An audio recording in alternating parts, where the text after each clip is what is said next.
तो गाइस मैं हूं अंकित और आप दिख रहे हैं रेसलिंग फैंस नेटवर्क। सबसे पहले गाइस हम लोग अपनी बातों को शुरू करेंगे द मैन बेकी लिंच से। तो भाई बेकी लिंच डब्ल्यूडब्ल्यूई से ऑफ ले चुकी हैं, लेकिन ये लीव इनका कितना लंबा हो सकता है, क्या ये छोटा होगा या फिर बहुत लंबा होगा, इसको लेकर अपडेट है रेसलिंग ऑब्जर्वर रेडियो के अंदर बताया है डेव मेल्जर ने। कहते हैं she is taking an extended leave. ठीक है, मेन पार्ट यही है, she is taking an extended leave, that's what I was told, it's not for a short period of time, it's for a long period of time. If he is यानी Seth Rollins not on the road, it makes sense for her not to be on the road, they can't be hurting for money right now like the need it now. तो इनका कहना है simple भाषा में कि उन्हें पैसे की अभी ऐसी नहीं है कि बहुत सख्त जरूरत है, तो वो एक एक्सटेंडेड लीव ले रही है बेकी लिंच, यानी कि एक लंबे लीव पे जाएगी। रॉलिंस भी अभी बाहर हैं, तो ऐसा है कि ये आएंगे तो डब्ल्यूडब्ल्यूई के अंदर वापस, इनका ऐसा कहना है कि हस्बैंड उनका डब्ल्यूडब्ल्यूई के अंदर है तो आएगी डब्ल्यूडब्ल्यूई के अंदर ही वापस, ऑब्वियस सी बात है। लेकिन हाँ, अभी एक लंबे लीव पे है एंड जब उसे लगेगा कि आना चाहिए तो देन वो रीसाइन करके आ जाएगी। मेरे हिसाब से भाई ये डील एक्सपायर होने से पहले ही रीसाइन कर लेंगी, ऐसा मुझे लगता है।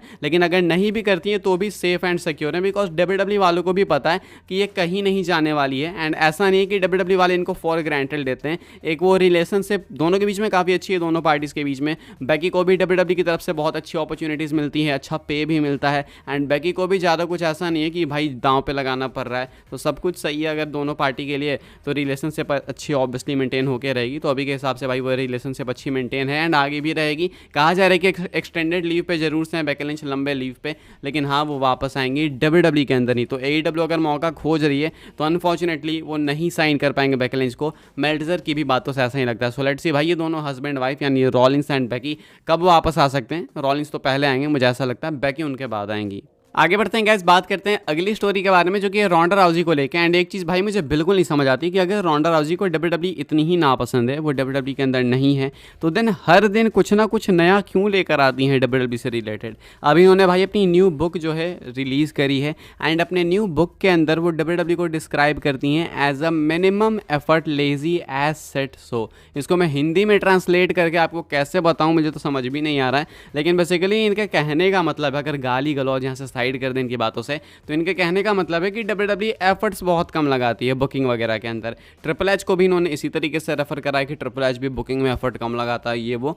तो आप अग्री करते हो या फिर नहीं वो आप कमेंट करके बताना। लेकिन मेरे हिसाब से अगर आपको इतनी ही दिक्कत है भाई, तो हर दिन हर सेकंड हर क्षण किसी भी इंटरव्यू में डब्ल्यूडब्ल्यूई को मेंशन नहीं करना चाहिए। एंड रोंडा राउजी का डेली रहता है, मैं आपको बहुत कम ही बताता हूँ जब चीज़ें बिल्कुल वो कहते हैं ना कि पानी सर से ऊपर चला गया, जब इंटरनेट पर ऐसी बातें होती है ना तभी मैं आपके साथ शेयर करता हूँ। तो ये उनमें से ही एक है। नहीं तो आए दिन अगर आप ट्विटर या फिर सोशल मीडिया पे बहुत ज़्यादा एक्टिव हो, इंस्टा वगैरह पे, तो शायद आपको आए दिन पता चलता होगा कि रोंडा राउजी क्या क्या बोलती हैं डब्ल्यूडब्ल्यूई के बारे में। इससे पहले इन्होंने ड्रू गुलक के ऊपर एलिगेशन लगाया, जो कि मुझे नहीं पता सही है या फिर गलत है, लेकिन ड्रू गुलक उसके वजह से कंपनी से चले गए। तो आई थिंक वो सही भी होगा, बिकॉज कहीं ना कहीं ड्रू गुलक सफाई दे रहे थे, तो अगर वो चले गए तो उसमें कोई दिक्कत नहीं, बिकॉज वो गलत चीज़ थी। लेकिन उससे पहले भी रोंडा राउजी ने इतना कुछ बोला है डब्ल्यूडब्ल्यूई के बारे में कि पूछो ही मत। बस मौका ढूंढती है रोंडा राउजी कि बस एक मौका मिल जाए फिर मैं अपनी भड़ास निकाल लूँ। इतनी क्या दुश्मनी मुझे नहीं पता, मुझे इतना तो पता है कि फैंस उनको हेट करते थे, डब्ल्यूडब्ल्यूई फैंस बहुत हेट करते थे।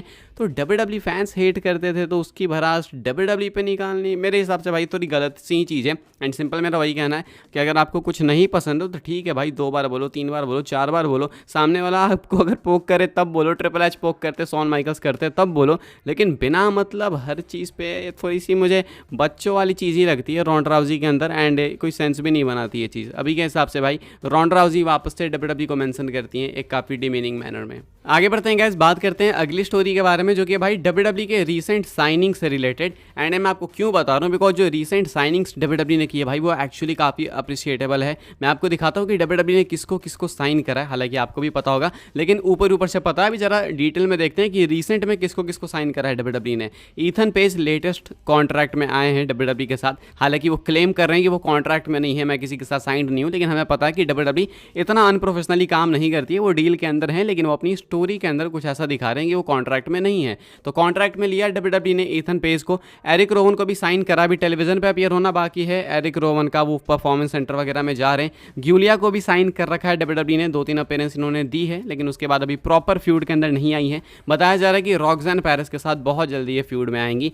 टांगा लोआ एंड टामा दोनों है भाई, टांगा लोआ बोलो टोंगा लोआ बोलो, ये दोनों टेलीविजन पे आ चुके हैं। एंड आई थिंक अभी तक तो सही ही ही हैं, मुझे अभी तक हल्के फुल्के सही लगते हैं, इतना कोई बहुत ज़्यादा एक्स्ट्रॉर्डिनरी इन्होंने नहीं करा, लेकिन क्योंकि ये ब्लड लाइन की स्टोरी में तो हाँ हाइप है इनके अराउंड हल्की बहुत कह सकते हो। जेकब फाटू साइंड है, अभी अपीयर होना बाकी है इनका। जेकब फाटू आएंगे भाई तब तो धूम ही मच जाएगी। तो जरा आप देखो कि ये लिस्ट कितनी तगड़ी है।